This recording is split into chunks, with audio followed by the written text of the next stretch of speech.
I think the critical thing with the consumer data right is for people to understand this is actually about making the energy market simpler for people like us.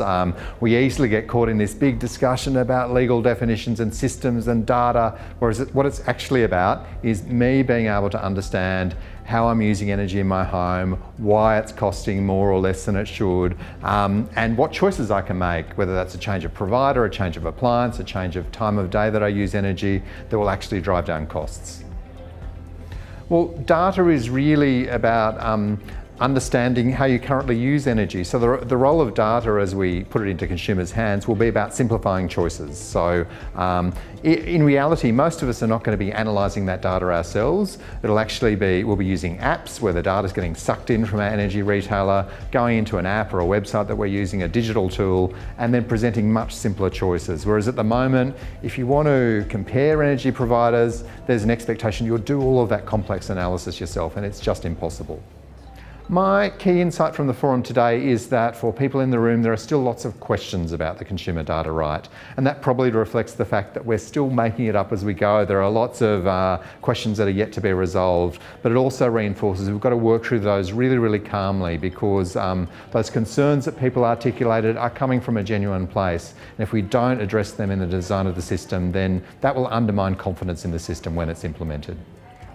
I really loved the presentation from Michael from the US about the Green Button initiative, just because it's further advanced than in Australia. It's been in place for longer, although what we're trying to do in Australia is actually leapfrog that and do something much more sophisticated. But even from that simpler process in the US, there are some really valuable learnings that you've got to get the user experience right, so it's actually easy for people to use. You've got to address the data and privacy concerns, and you've got to make sure you're getting the right data into the system so that people can actually make simpler choices. If we don't get that design right, then we're not going to deliver on the promise of a consumer data right.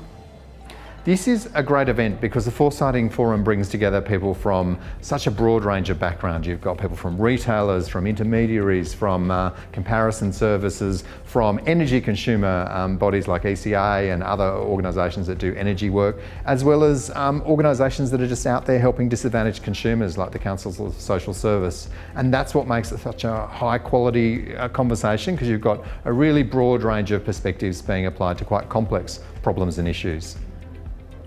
I think the key message is that there's a lot going on in the energy market, and it's really important that people engage with some of these big debates, because big decisions are being made right now in the next 3 months, 6 months, and if we get some of those decisions wrong, they'll be really, really hard to unwind.